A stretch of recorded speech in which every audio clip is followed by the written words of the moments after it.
दिव्य आत्माओं, सत्य दर्शन के इस 5वें अध्याय में आपका सादर स्वागत है। आज आइए हम सभी मिलकर जीवन के एक अत्यंत गूढ़ और रहस्यमय विषय पर शांत मन से विचार करें, जन्म के रहस्य पर। हम इसे किसी कठिन दर्शन की भाषा में नहीं, बल्कि अत्यंत सरल, सहज और हृदय से समझने योग्य शब्दों में जानने का प्रयास करेंगे। जन्म एक विलक्षण और अद्भुत प्रक्रिया। पूज्य आत्माओं, यदि इस संसार में कोई प्रक्रिया सबसे अधिक रहस्यमयी, विलक्षण और चमत्कारी है, तो वह जन्म की प्रक्रिया है।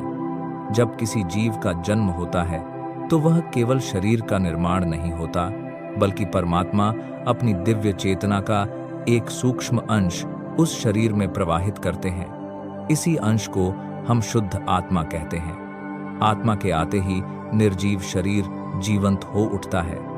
चाहे वह किसी भी योनि का जीव हो, मनुष्य, पशु, पक्षी या कोई अन्य प्राणी, आत्मा के बिना कोई भी जीवन संभव नहीं। जन्म और मृत्यु, दो छोर, एक ही रहस्य। दिव्य आत्माओं, अब जरा पूर्ण शांति के साथ स्वयं से प्रश्न कीजिए, जन्म क्यों होता है और फिर एक दिन मृत्यु क्यों आती है? क्या यह केवल संयोग है, या इसके पीछे कोई बहुत गहरा, बहुत बड़ा और अत्यंत सूक्ष्म रहस्य छिपा हुआ है?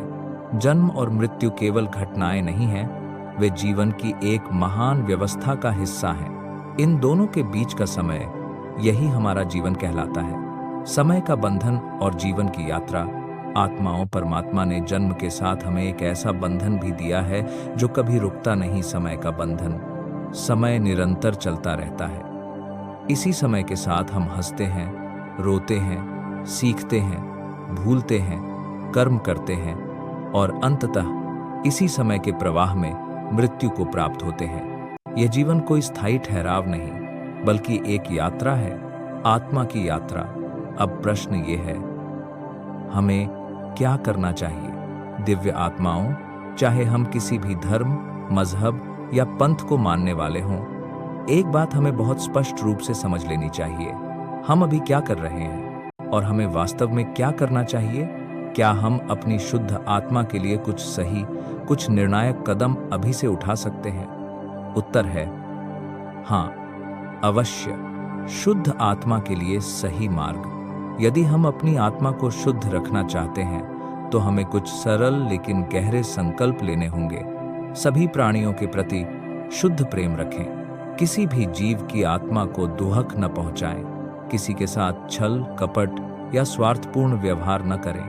प्रेम या सहायता को शर्तों से न बांधें। जो भी करें, निस्वार्थ भाव से करें, बिना दिखावे के, बिना अपेक्षा के। यही सच्चा धर्म है, यही सच्ची पूजा है और यही आत्मा का वास्तविक उत्थान है। दिव्य आत्माओं, शांति से सोचिए, गहराई से विचार कीजिए।